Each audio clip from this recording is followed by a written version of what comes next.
Hey, it's Ed. I've got two brand new podcast supporters I want to thank, RT White and Jay Clayberg. Both RT and Jay signed up to support the podcast through Patreon, which is monthly support. I got several different options for people who are interested. If you want to learn more, go to mountainandprairie.com/support. Another way you could support the podcast is by visiting my online store. It's new and improved. I just redid it a few weeks back, and I've got some really cool designs that were put together by my friend Walker Milhone out of Bozeman, Montana. We got shirts, coffee mugs, stickers. Hopefully I'll be adding some hats in there soon. But you can go to mountainandprairie.com/shop to check out all the gear. Thanks.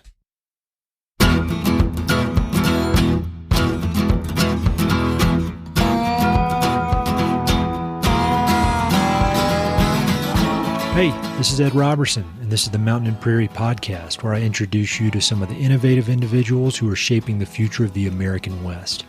I meet most of these people through my work in land conservation or through my hobbies and interests that revolve around spending time up high in the mountains. My guests include ranchers, writers, entrepreneurs, conservationists, athletes, artists, adventurers, pretty much anyone who's doing important work, has an interesting story, and loves the American West. My guest today is Callan Wink. Callan is a writer, novelist, fishing guide, and surfer who currently splits his time between Livingston, Montana, and Santa Cruz, California.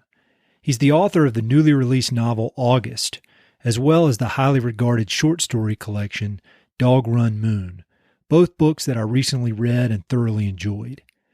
Callan's writing speaks for itself, but if you're looking for credentials, he's got those too. He's been published in the New Yorker, Men's Journal, the Best American Short Stories Anthology, and more. And he's been awarded fellowships by the National Endowment for the Arts and Stanford University, where he was a Wallace Stegner Fellow. A native of Michigan, Callan moved west soon after high school, where he began guiding on some of Montana's most renowned rivers. In the ensuing years, writing became more and more of a focus, and eventually he published Dog Run Moon. Currently, Callan writes seasonally. He guides in Montana during the warm months, then moves to California during the winter, where he focuses exclusively on writing, with surfing filling in the remainder of his non-writing time. Callan and I connected via the internet for my respective quarantines and had a fun conversation about fishing, writing, reading, creativity, and more. We started out by talking about his upbringing in Michigan and how fishing eventually led him to build a life in the West. We talk about the pros and cons of his seasonal approach to writing, and how working as a fishing guide helps to fuel his writing career. We talk about the importance of being a keen observer of people, and we also discuss where and how he finds inspiration for his characters. Finally, we talk about his friendship with the legendary author Jim Harrison, and how that relationship has positively affected his life and work. I encourage you to check out August and Dog Run Moon. I think you'll enjoy them both. But in the meantime, enjoy this wide-ranging conversation with Callan Wink.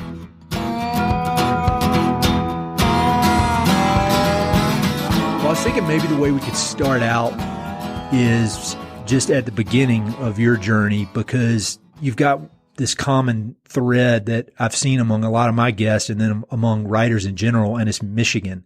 You grew up in Michigan, but where exactly in Michigan? Yeah, so I grew up in the western part of the Lower Peninsula, about an hour north of Grand Rapids, Michigan.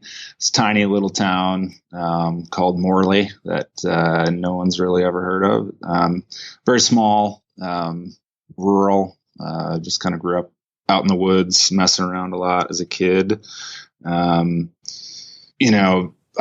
feel lucky that I had the parents I had, because they did encourage me to read a lot, which I think was hugely beneficial, probably more important than any school, formal schooling I had at the little school there. But so it's a great place to grow up. I think the Midwest is good in that way.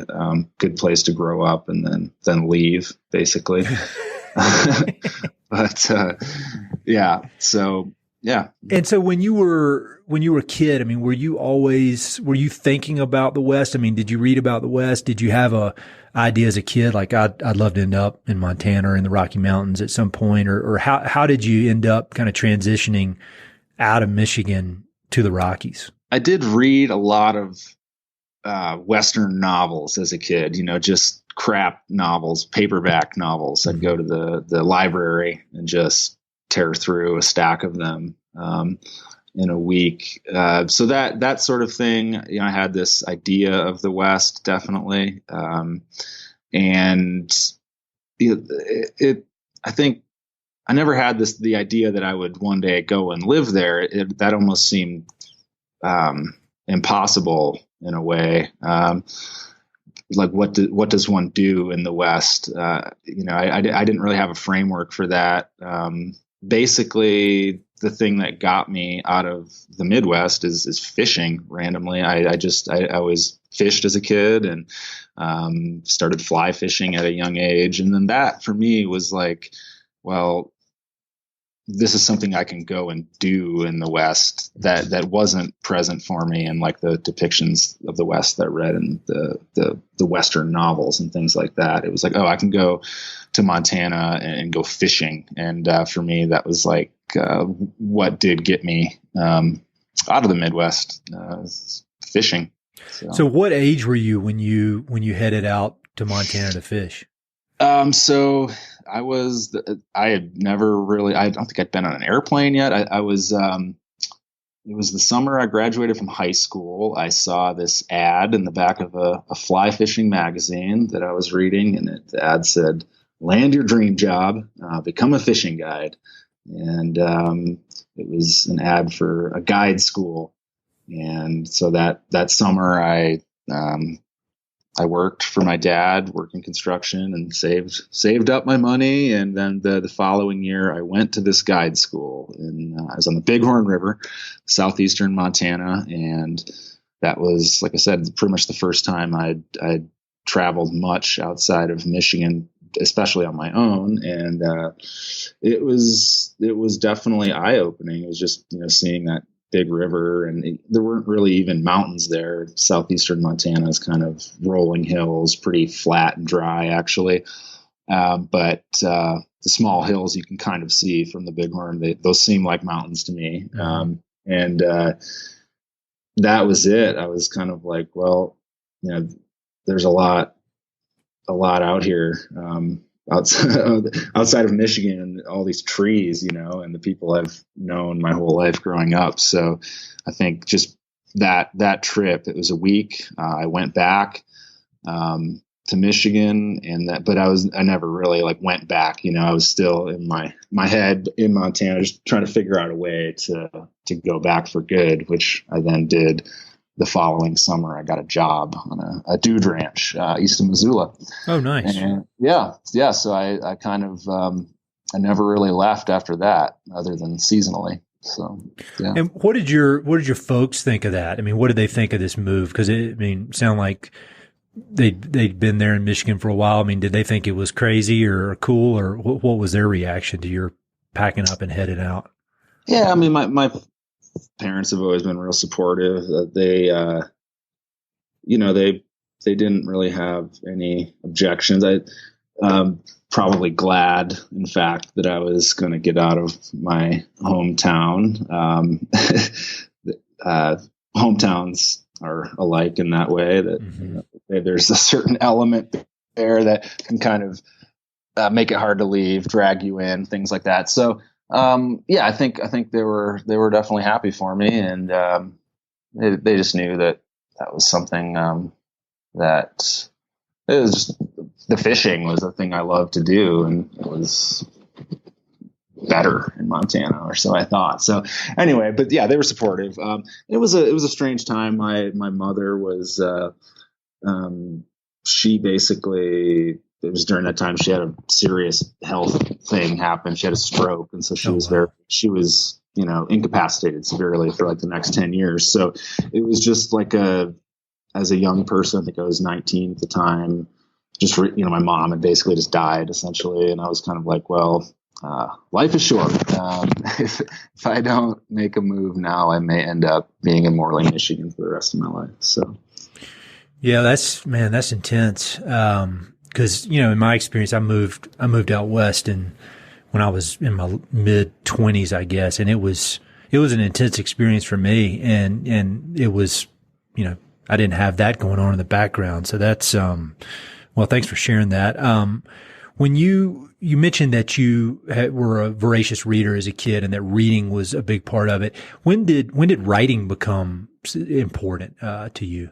Yeah, pretty early. I mean, important, I don't know, but I was trying it. I was writing bad poetry from a pretty young age. And I read so much as a kid. We didn't have a TV in the house, and it wasn't like I was reading the classics or anything like that. It's quite the opposite. In fact, I was reading junk mostly, but it's still, I think I was ingesting just a lot of narratives, and I've realized as I've tried to progress in my writing and talked about writing more with other people and little teaching gigs I've had here and there, and that just all the narratives and whatever form they take, I think that is the biggest thing. And so it didn't take long. I think I was probably like fourth or fifth grade, however old you are then. I can't really remember. I don't know, 10, 12, something like that. I was writing this bad poetry, maybe even a little before then. I saw this teacher I had, one of my favorite teachers from elementary school. I saw her a few years ago when I was back in Michigan visiting my dad, and she was like, "Oh, I remember made the class do a little writing assignment, kind of the what do you want to be when you grow up sort of thing." And I apparently had written I wanted to be a fisherman and a poet. And this was third or fourth grade or something like that. So I was like, oh, well, I guess. But it had never been something I'd ever seriously considered being like, oh, I'm going to be a writer. I never allowed myself to think that probably until after grad school. It was always just something I did on the side. After grad school, I mean, was there a point? I mean, was there like a specific job you got or getting published in a specific publication? Or when was the point when you were like, all right, I admit I am a writer. I'm a professional writer. I mean, was there a point or was it more just kind of this slow transition over many years? Yeah, it's pretty gradual, really, but it's only within the last couple of years that I kind of say that with a straight face. Usually I tell people in the fishing guide, quite honestly, it's easier to talk about and people tend to relate to you better. You can talk about fishing, which is easier to talk about than writing, quite honestly. So, but I guess for me, just getting accepted into a grad school was a big deal because, I did undergrad at Montana State University, and I had a good writing teacher there. Actually, Greg Keeler is his name. He's retired, great poet, funny guy, good dude. And I took a couple of his poetry classes, and he encouraged me, and that was super helpful for me at that time.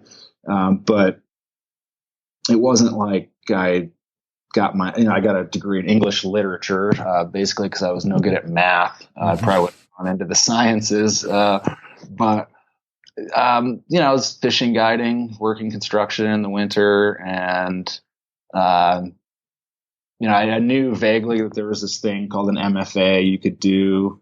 And the way to go about it was to apply to 13 of these things and hope you get into one. And so I did that, and I got rejected by all 13 that I applied for. And I was writing poetry at the time, still not good poetry. Yeah. Probably early 20s at this point, 21, 22. But so I was like, well, it's, that pretty much is that. So I just, kept working and fishing guiding, and that was what it was going to be. And then a couple years later, I was thinking, well, maybe I should try something. Maybe I'll go to law school. That's one thing they always tell you can do with an English degree. I went through that phase, law school. Yeah. Why not? So, of course. There's no math on that test. Yeah, exactly. LSAT. I took did you take the LSAT? I even went that far. Yeah, I did well. I did too. There's no math. I mean, that was always the thing that got me on tests was the math portion. So I thought that was pretty easy. And then I was like, well, I'll apply to some grad school or law schools. And I was thinking I was going to do it. And then that summer I guided a number of lawyers, like I always do. And in this summer in particular, I was asking them, like, you know, if you could do it over again, would you go the law school route? And every single one of them said, don't do it. Yeah. And so I was like, well, maybe I won't. Maybe I'll give one more shot to this writing thing. Well, dude, they're looking at you and, you know, their fishing guide who's writing and like living this life in Montana. And then they're just like counting down the days until they have to go back to that damn office. And this just, I mean, it's like, if you caught them at like their weakest moment, they probably still say it even in a good moment, but no, you dodged a bullet on that one, as did I. Yeah. So then I had basically, I'd still been writing this bad poetry. And then I was like, well, I'm going to apply to 2 grad schools this time around. And if I don't get into any, then that's it. Whatever. I'll go to law school. I applied for fiction this time, and I just applied to the University of Montana and University of Wyoming. Mm-hmm. And I got into both of them, for fiction. And then, I went to the University of Wyoming. And this is just kind of a long, rambling story. That's the point of a podcast. Keep it going.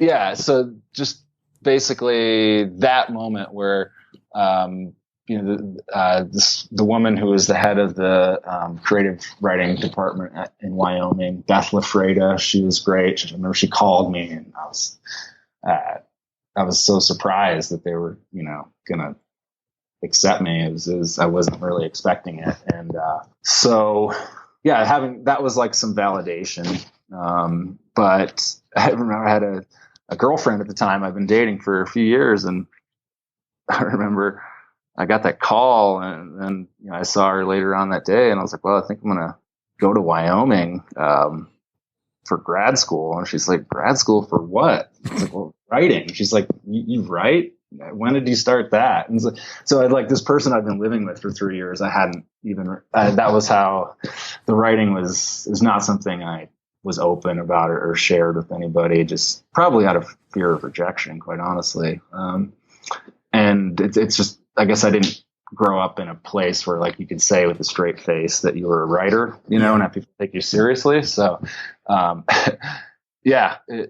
that moment getting into the grad school was huge for me. And then I had 2 years where, these people like took me seriously and maybe most importantly, like expected me to write. And so, I actually had to be more disciplined about it. And that was really all they expected me to do. And that was huge. I just produced a lot when I was there, and I had some great writing teachers that helped me out tremendously. So that changed my life, definitely. So if you think about grad school and you think about the biggest thing you got from that, I mean, is it the volume of writing? I mean, obviously instruction is important, but like if you had to boil down the biggest benefit you got from grad school, what would it be? Having 2 years where they gave me some money so I didn't have to have another job, and I could just write, and then people would read my writing and give me feedback. So that right there for 2 years, getting feedback and having some accountability for my writing, like people expecting me to produce some writing, that far and away more than like any sort of, craft tips or whatever. I mean, I did get some great, feedback and things like that helped me out tremendously, but the time and the space and just like a group of people that took me seriously. And then on like a practical level, publishing sort of thing, Brad Watson, he's down there in Wyoming. He's helped me out a lot. He's a great writer. I don't know if you've ever read any of his stuff, but he kind of took a liking to some of my stuff and just kind of helped me get published, basically. Sent my story along to his agent and things like that. So that made a huge difference in my career, such as it is that this guy, this great writer, kind of saw something in my writing that he wanted to kind of help me along in any way that he could. So that network is huge. I don't care yeah. what business you're in or what creative pursuit, having that network. Kind of to back out a little bit, I'm just going to jump all over the place as things come into my head. But you mentioned in grad school you had this time, when you could completely devote yourself to writing, and now where you are now, with books published, being a fishing guide and a writer, does one feed the other? Does one, like the fishing guide work, feed the writing work, or would it be better? I mean, do you think you might produce more if all you had to do was writing? Does that make any sense? Mm-hmm. Oh yeah, definitely. And this is something I struggle with, and I don't totally have figured out yet. I look at all these other writers I know, who many of whom I feel like are more serious about it than I am. And they've found a way to write, most of the year. And that shows, I think, in what they're putting out. I at this point, I still really value, basically I write seasonally, so I don't really write much in the summer. Okay. Fishing guiding is pretty, all consuming, long days. And I just, I like to go to the bar afterwards with my friends, and it's not really conducive to sitting down at the computer. I mean, I could do it if I was more disciplined than I am, but it would require, getting up at 4 a.m, hungover and things like that. So I worry about this at times, basically because I don't write for half the year. But then there is this other thing that is, when I do my last guide trip, first week in November, last week October, whatever it is, all I want to do really is write, maybe go surfing. So if I feel like I'm more fired up for the writing season than I would be if I was doing it every day, all year round. I think it would be more of a grind, but I may have to do that at some point. I feel like if you're ever going to really progress at, either fishing guiding or writing, I guess I would probably have to do one of them full time to sort of get to some sort of next level at either of them. Maybe, I don't know. This is something I have not figured out for myself, but as of right now, I do like the seasonal way of life. And the writing is nice because it allows me to not have to get some winter job outside of writing, which is a thing I have had to do in the past. And most of my fishing guide friends, we all have some sort of winter hustle thing going on. It's hard to survive on just fishing guiding out here. So that was going to be one of my questions. Was I just did not understand how it would be physically possible to write while guiding, because I would imagine you just destroyed at the end of every day. Yeah. And so that answered that. One of the things I loved about both Dog Run Moon and August, were the way you were able to describe these characters. And, it's obviously fiction, but I saw so many characteristics of people that I know or that I've run into. And I was wondering if being a fishing guide puts you in this close proximity to people, and you're in a boat with them all day and you can observe people.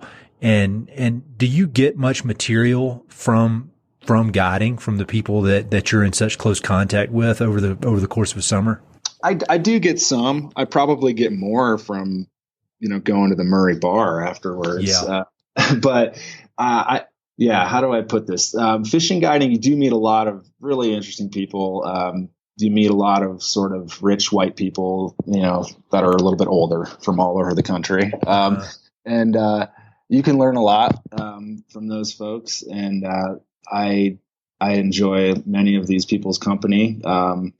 I guess the characters I tend to write about exist in a different social kind of stratosphere than the people I take fishing for the most part. But the people I take fishing do inform some of I write essays and things like that as well for some fishing magazine, Men's Journal, sometimes things like that. So for some reason, like with the people I meet fishing tend to inspire like essays in me, but the good thing about being in a boat with someone for the, kind of a long day like that is, you do if you're observing, you just pick up on human traits that I think any writer, has to have for writing, no matter what they're doing, if they're making characters. So yeah, I guess whether or not fishing in and of itself or that job gives me a lot of material, the fact that I have to be around people for, close proximity, I do pick up some interesting little traits and things like that I can plug in for characters. But in terms of just meeting like people that become characters in my books, that tends to not happen on my boat. For whatever reason, it doesn't. It tends to happen more, if I'm at a gas station somewhere in eastern Montana, or like I said, at the bar in Livingston we all go to. I think you know what I'm getting at here. Definitely. I definitely do. And the thing that I found so interesting about your work, both in the short stories and in the novel, is that you would describe these very, very minor things that people would do, and it would be so telling about the character's personality or some aspect of their personality. And it was the kind of thing where when you read it, when I read it, I instantly recognized that what that quirk or personality quirk or whatever meant and what that was portraying about the person. But I'm just curious, how do you, like, I see those things, but I see them and then I forget about them. I mean, do you actually go, like, you'll see something and you write it down? Or, I mean, how do you kind of catalog these things? Or does it just kind of soak in your brain and it comes out when you're writing? Yeah, no, that's, I will say that I always say that I don't write all summer when I'm fishing guiding, but I think about it every day. Every day I think about writing. And it's been that way, probably since I was, mid-teens. So I think about it every day. A lot of times I'm just feeling guilty that I'm not doing it or whatever. But if I see something, just little traits, I think being observant is probably the single most important thing for the kind of writing that I try to do, is just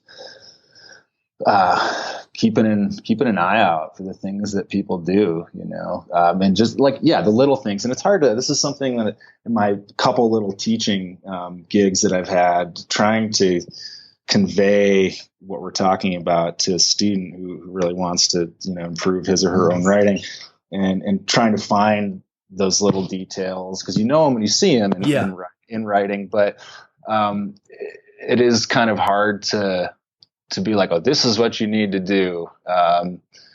But other than just constantly keeping an eye out, and then if you can notice them in writing, you'll notice them in real life too. And then remembering them, just writing them down, because usually it happens, for me anyway, not when I'm necessarily thinking about writing. It's when I'm, out and about doing something, and I just see someone, like, you see someone. I was thinking the other day, I saw someone paying for something at a store, and like the person was paying with a single $20 bill, I think it was, and before they put it down on the counter, they kind of like stretched it and pulled it a couple times, and like to make sure there wasn't another one stuck in there, you know? And just like, that's something that people do. Like, a certain type of person is really worried about putting down an extra bill, and they, like, even when they obviously only have one, they're like, they have to double check that they're not going to put down an extra bill, and that's like a certain trait that someone has. It like tells you something about that person, I feel like. Anyway, so seeing those things, I don't know, just keeping an eye out, I guess, for what humans do. And then, remembering them, writing them down. So you actually write them down? Yeah. Because I would think, I mean, there is no formula. I mean, like, I think it's cool to try to teach it, but if it were the kind of thing that you do X and it equals Y, like, it wouldn't be art. I mean, it'd be robot stuff. Yeah. And so, I mean, there is kind of this secret sauce in there, but, a lot of comedians, I feel like, really hilarious people are so observant of little weird things that people do. Yeah. And I agree. Totally. Yep. Thinking about when you're in California, because it sounds like you normally go to California in the winter to write and you surf some. Are you very strict with your schedule? I mean, what does your routine look like when you're in the writing mode? Yeah, it's still evolving, but I would say over the last couple of years, it's been pretty solid. I have been going to Santa Cruz, California for a good portion of the winter. And I try to get up at a decent hour and make coffee, and I write until I hit 1,000 words, and then I go do something else. And usually surfing or running. And then maybe I'll do a little more in the afternoon, like go to a coffee shop or something and edit a little. But if I get 1,000 words a day when I'm actively trying to write and working on a project, I feel good about that. And it's funny. Sometimes that 1,000 words takes, 4 hours. Other days it takes under an hour. But if I can get 1,000 words, I feel pretty good about it. And, just try to do, I'm not good at these like nice writing sayings, little things you get from writers, but I do remember one, Isak Denison said something like, write a little bit each day without hope, without despair, or something like that. And that's kind of how I approach it. Just get 1,000 words. It's really not that much. And then, try not to get too excited about it or too depressed about how poorly it's going. And then you do that for, 100 some days and you got 100,000 words. So that's a novel. Oh yeah. Do you feel that that momentum builds as you're doing it? Like, is it the first 3 weeks you're there? Is that harder than say after you've been there month 3? I mean, does the momentum kind of build on itself?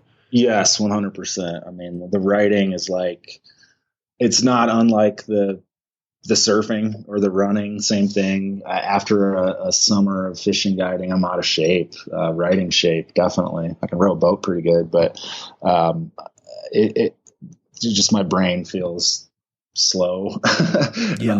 I'm excited to write, but it seems like nothing is working right and things like that. And then slowly the writing muscle kind of gets more tone. And towards the end of a good long month, say, or 2 months of writing, it does seem like it comes easier. Whether or not the product is any better, that remains to be seen. But in terms of getting the words on the page, that definitely, that goes easier when you get some kind of momentum going, for sure, which is the problem with my seasonal approach to writing right now. It has worked for me for short stories, definitely. Yeah. Easier to dip in and dip out. But with the novel, taking a good long chunk of time off like that is not super great for novel writing, I'm finding out. So I'm still working around that. But when you're working on a short story, or, a shorter piece in general, how do you know, like what clicks in your mind to this is something worth pursuing and worth spending a lot of time writing about? I mean, is it a specific character you want to learn about, or is it kind of a greater theme, some greater truth you want to explore?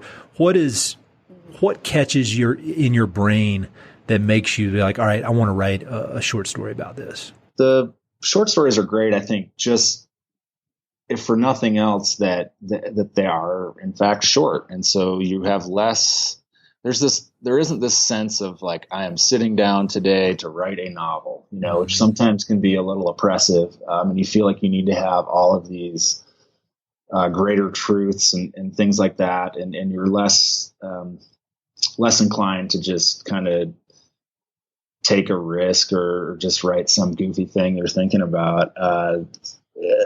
Basically, with a short story, you can write a bunch of bad ones and it doesn't really take up that much of your time, quite honestly. Whereas writing a whole bunch of bad novels is a really depressing thought. I think that's why I like writing short stories, is that it's just the stakes seem lower, You can write a bad one, and then you're like, yeah, that one wasn't very good, and I'll just write a different one. And I've tried to take that approach to writing novels as well. I wrote, I think, 3 or 4 novels before we settled on August, which just got published. I think there's different ways to go about it. I mean, Joy Williams, a writer I really like, and she's notorious for she'll write like a paragraph a day, and it'll be perfect, and she'll never edit it, and that's just what it is. And she's slow that way, but it comes out sort of crystal that way. But I would rather just be producing, and at some point something will stick. So yeah, that volume, I would think, I mean, if not that I'm a writer, but I would think just it's like getting the reps in, just doing it over and over, and you just kind of got to lower, at least in my head, I would think having the stakes lowered a little bit and just more of a bite size kind of thing would be better for the way my brain works. So I read both of your books back to back, and I loved them. And people who listen to this podcast all the time know that for some reason I have a hard time reading fiction. And, I picked up your book. I put my girls down for their naps on a Saturday, and I picked up the book and I started reading it, and I was done by nap time the next day. And then I did the same thing with August the next weekend. And I loved them. I thought they were so great. The landscapes, were, mostly places that I was very familiar with. And then, but it was the characters that just pulled me in. And so August is basically an expansion of one of the short stories in Dahlgren Moon. And how did that work? I mean, what was it about that specific short story that made you think, all right, I want to dig deeper into this? Cause how'd you pick that one over any of the other ones? Cause they were all so good. And I would think you could have done that with any of them, and maybe you will, who knows? Yeah. I mean, that's, basically that character August kind of stuck in my head. I mean, I wrote, the story Breatharians when I was in grad school, and, I wrote after I wrote that story, I wrote probably 3 or 4 more short stories with the same character, just for whatever reason. I think I just had more material there. And, basically I was still very much at that point writing short stories. I think I was 26 or something at the time. And the novel seemed I was trying to sneak up on a novel, basically, which I still think is a good idea. Not to let the novel know you're coming until it's too late and you've already captured it. So I was just writing these stories with the same character, thinking like maybe I could somehow cobble them together at a later date. And which is basically what I did a few years later. But yeah, the character, I mean, it's a very much a first novel. It's a coming of age sort of thing, very much in line with the time and the place that I grew up. And something about that story just kind of, I had more to go, and I've since done that with a couple of other stories in the collection as well. This novel that I'm working on revising right now is an expansion of a story in the collection as well. Oh, so, cool. Yeah. I was kind of surprised when I started reading August, because like I said, I just picked it up and started reading. I didn't do any pre-research or anything, and it was really cool how it evolves, and how, when I read the short story the first time, I thought I knew these people, I had that impression of them in my head, and then that evolves as the story expands, which was really, really, really neat. Thinking about August, did you outline the plot of that out ahead of time? I mean, did you know where it was going, or was it the kind of thing where you just started writing? Because I've heard both. Peter Heller, who I've had on the podcast, he just sits down and starts writing, and it comes to him, and there's really nothing else, no other thought other than just sitting down and letting the story come to him. And then other people, extensively outline and fill it in. And so where do you fit on that spectrum? Yeah, I'd probably be in the Peter Heller camp as well.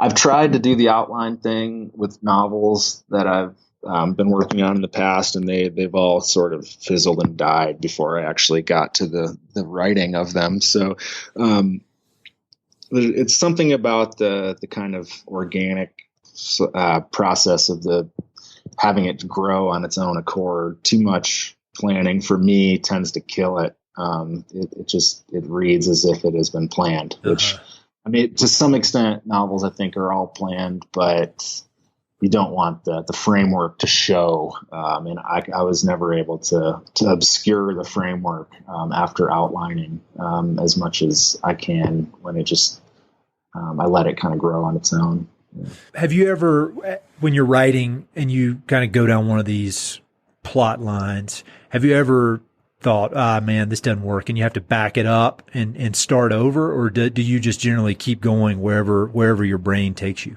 So I think if I have any sort of talent as a writer, is that I try to listen to what people tell me in terms of readers that I have, people that read for me. And I've been lucky to have some good folks take a look at my stuff and give me suggestions. And I tend to not be so like enamored with my own stuff that I can't change it if someone tells me like it sucks, basically. Yeah. So I'm pretty open to listening to advice from other people in terms of, the writing and where it's going. So I've had like the novel August was quite a bit different before I had some people read it, and then I rewrote the whole thing one and a half times, I would say. And it's different than how I envisioned it going when I sat down to write it, for sure. But hopefully, I think it's better as a result of that. But generally, I will get into the story will go in areas that I think are good at the time, and then I go back and reread it, or I have someone else read it, and that's days and days, maybe a month of your writing life that just goes in the trash, basically, which is sort of depressing. But I'm pretty good at also recycling stuff. So if even in writing that I've done that is not very good and will probably never get published, I am very willing to cannibalize that sentences, paragraphs, whatever, into something that I'm working on now. In the hopes of using it. I feel like I have a finite amount of good sentences to write. Yeah. So I'm not in the business of squandering them if I can help it. Yeah. We got a few mutual friends, and they told me some different things about you before. So correct me if any of this stuff got lost in translation, but I heard that you have spent a decent amount of time with some of these legendary writers like Tom McGuane and Jim Harrison. If that is true, what have you learned from hanging around with those guys? Yeah, so Jim and I especially spent quite a bit of time together. I took him fishing for probably the last, 5 or 6 years of his life. He lived in Livingston for at least a good portion of the year. And he and I became pals. Tom, I don't know as well. I have taken him fishing once and corresponded with him here and there. Great guy, good writer. But Jim, Michigan guy as well. I grew up reading him. My dad was a big Harrison fan, and so I read Dalva and Legends of the Fall as a pretty young person, and he was a writer that was writing in part about like kind of places I knew a little bit about, Michigan, which was, as a young person that's interested in books and writing, it's pretty huge. There's a little bit of that in Hemingway as well. A writer writing about Michigan. Most of the other stuff I read wasn't about Michigan, and not seeing that made a big impression on me. But Jim was, he's kind of a larger than life figure. I mean, those of us who knew him we tend to still talk about him a lot. It's like he's still around even in death. He's just kind of a force to be reckoned with. Very smart, sort of. They're not really making him like Jim Harrison anymore, put it that way. I don't know if he would thrive in maybe the certain elements of the current environment, but one thing I think I took away from him about writing in particular is just he, like I would say most good Midwesterners, had a pretty strong work ethic when it came to writing. He treated it like a job, and he's kind of legendary for his extracurricular activities he liked to indulge in, but he would write. I mean, no matter what he did the night before, he would write in the morning, and if he loved to fish, and always wanted to go fishing, but the fishing was always, you could tell, even when he's in his mid 70s and didn't really have anything to prove to anybody, successful writer, poet, fiction writer, you name it. He still, the fishing was kind of like his reward for having worked that day, or that week or whatever. So that sort of thing is like something I could understand. And I think seeing him at where he was at in his career, still working that hard at it, that kind of made a big impression on me, for sure. You're so modest. I don't know how you answer this, but I mean, what do you think when you see your name written beside his and they're saying you're like the new version of him? I mean, can you believe that? I would think that would be so surreal. You grow up reading this guy. I would think just going fishing with him would be surreal. And next thing you know, you see all these articles and they're comparing you to him. I mean, what's that like? I mean, it's flattering. No lie. I don't know if it's justified or deserved, but I spent a fair amount of time with him, and we we didn't talk about writing much at all, really, which I appreciated. I didn't really. It was just, he was actually hiring me to take him fishing. So like, sure. I was his fishing guide, and I took that pretty seriously. So I had a job to do that day, which was hopefully help him catch some fish and whatever. But he did give me a nice blurb for my stories, and he was really generous that way. If you've written anything about the West in the last probably 20 years, Jim Harrison has probably blurbed you, it seems like. I don't know how much of those things he's actually read. I think he did actually read my book, because he made some comment about it that made me think he'd actually read it. But I told him, we were out in the boat, and this was my book, our short story collection was getting published pretty soon. I was like, my book's going to come out, and I'm pretty stoked about it. And he's like, well, don't expect him to throw you a parade in New York City. And that was that. I was like, well, that's good advice. So that's kind of how I've approached the whole publishing thing. Is I don't expect a parade in New York City. And he was very much like he was a poet. I mean, he did the fiction stuff for money, and he liked it as well. But he was a poet, and I think that's how he would have. I know that's how he would have kind of characterized himself as a writer. And he lived as a poet. They're not really like the rest of us. I don't know if you know too many poets, but they're a different breed of human. Are you still writing much poetry now? No, I gave that up. Yeah, I was never good at it. I was never. All my poems were just stories. I was too lazy to write. So when I realized that was like a big change in my writing. I was like, oh, I need to actually just write this poem as a story, because that's what it is. But if you had to recommend some poets for somebody, I've actually started reading more of it in the last year or so, which has really been cool. And it's a stretch for me, because I can barely read fiction. And so, who would you recommend? What poets would you recommend for somebody like me who is interested and wants to read it, but has no real context?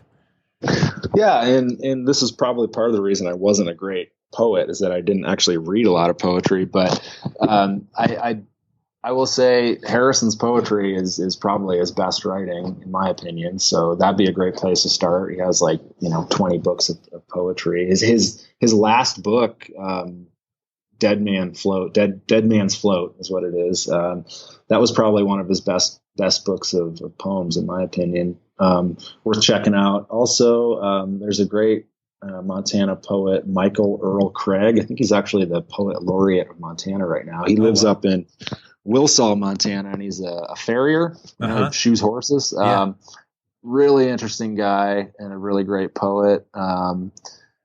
Another guy I really like is Edgar Kuntz. He's a younger guy. He was at Stanford when I was there. He published this great book of poems last year called Tap Out.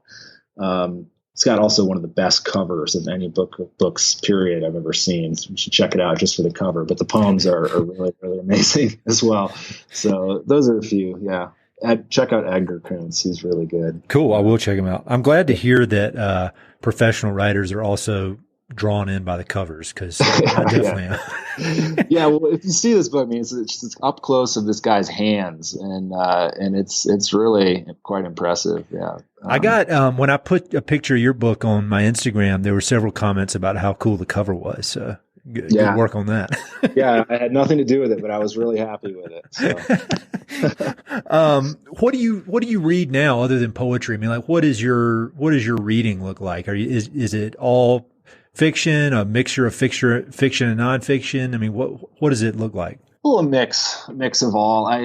I've been reading more nonfiction in the last few years than I ever did up until probably 5 years ago.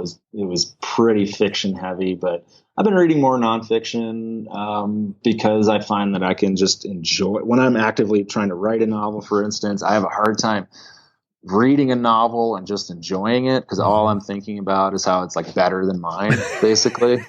So with nonfiction, I can kind of avoid that a little bit and just like actually enjoy reading because I'm not competing with it as much. But I still read fiction. I love it. And I recently have been, I just finished, it's in the last 2 weeks. I've read a few books, one nonfiction, a couple fiction. I like to reread books especially if I'm writing, which I am right now. Rereading a book is just like, it's like enjoyment for me, and I'm not being as critical. So Tim Winton, have you read any Tim Winton? No, I've not. Great Australian writer. He big surfer, but his book Breath is a good one. I just reread that one, and The Shepherd's Hut is another one by him. He writes these kind of working class Australian characters, and their dialogue is half the time I don't know what the hell they're talking about, but it's just amazing. Like Australian vernacular is quite something. So you'd probably like him, Tim Winton. Check him out. Cool. And I'll put for people listening to this, I'll put links to all these in the notes so you can click through. Yeah. So thinking about your career, and you mentioned that you've done some teaching. When people ask you, all right, I want to be a professional writer, I want to have a career like yours, what kind of advice do you give them? Like learn a trade, like fishing guiding or being a carpenter or something. I mean, seriously, I'm not really joking around about that because the teaching jobs are few and far between and highly, highly competitive and sought after. One, and two, which is what happened to me, you may luck into kind of a teaching job here and there and find that you're not really very suited to it because it makes it hard to actually write. Which is what happened to me. So I taught last winter for a semester at the University of Montana, and I liked it. The students were great. Really, they were kind of inspiring, and I enjoyed the teaching, and I didn't write a damn thing the whole time I was there. Really? So, yeah. And writing teachers I've had have cautioned me against it, That being said, I've had some writing teachers that are super generous with their time and are also able to produce at a high rate. Adam Johnson is one of those at Stanford. He was one of the best writing teachers I ever had, and he's also a prolific writer. He also is extremely, extremely, extremely smart. And so I think that's unfair. Smart people make me very frustrated. Yeah, he could just, teaching took up so much of my limited kind of mental bandwidth that I had nothing left for the writing. So I learned that. And so I guess where I'm going with that is Oh, when I was in grad school, for instance, and then when I went on to do that thing at Stanford, the Stegner Fellowship, many of these people were the people I was with they're all really good writers, and many of them were more academically inclined, I'll say, and so they were very actively involved in finding teaching jobs and applying for fellowships and things like that. And it's tough, man. That's a tough way to go. I was always felt very fortunate that I had fishing guiding. That for 5 months of the year, I could make halfway decent money for Livingston, Montana. And I don't have to rely on, finding some adjuncting job in Ohio somewhere or whatever. So.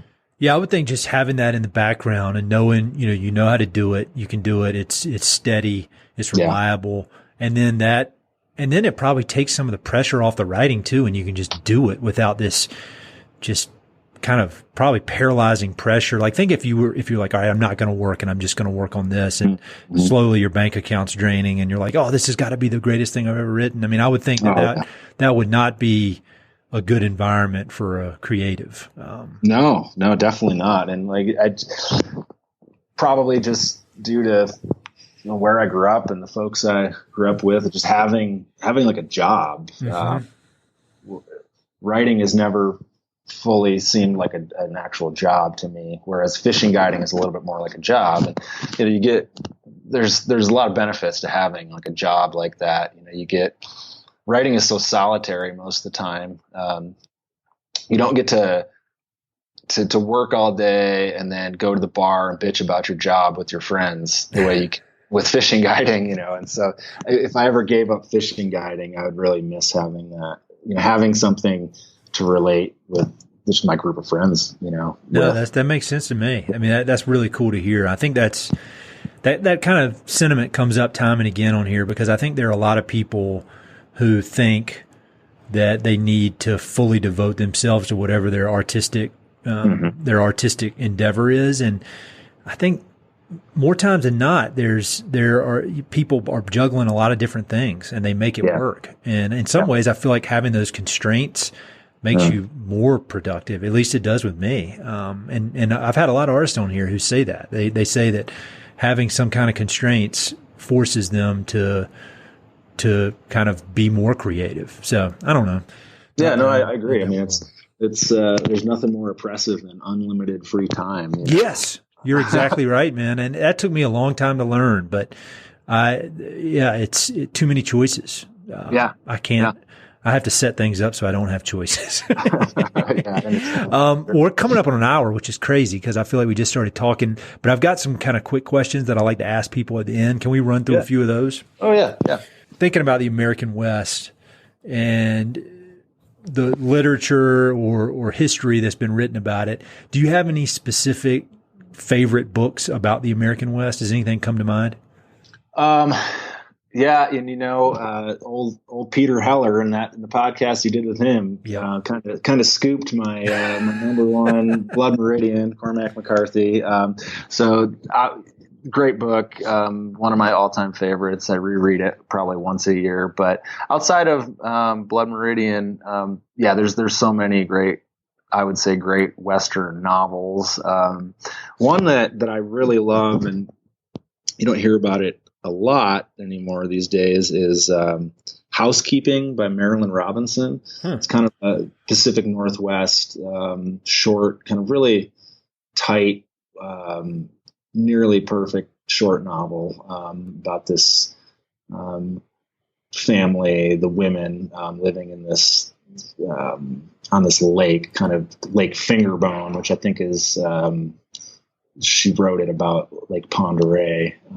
But anyway, Housekeeping, great Western novel, I would say. Also, Stegner, Angle of Repose is hard to beat as well.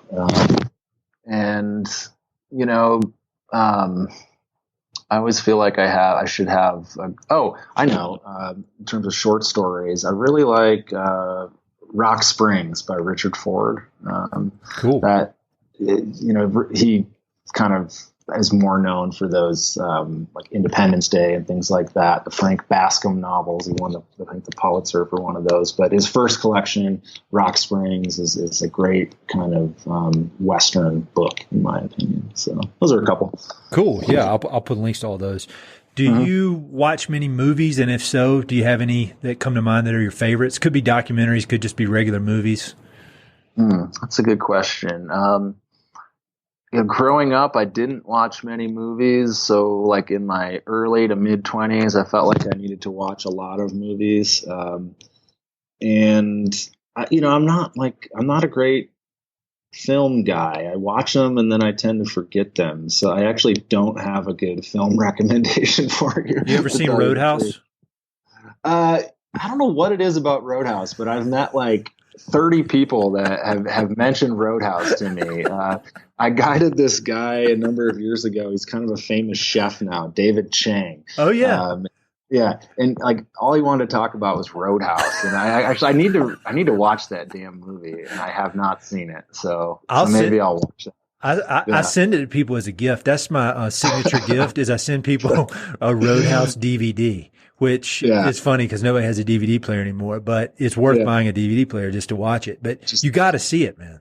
Okay. You're literally probably 20 people. And they're all like people whose recommendations I would seriously take. I don't know why I haven't seen it. So yeah, Roadhouse. I'm going to check it out. Yeah, you got to watch it. It'll change your life. You'll love it.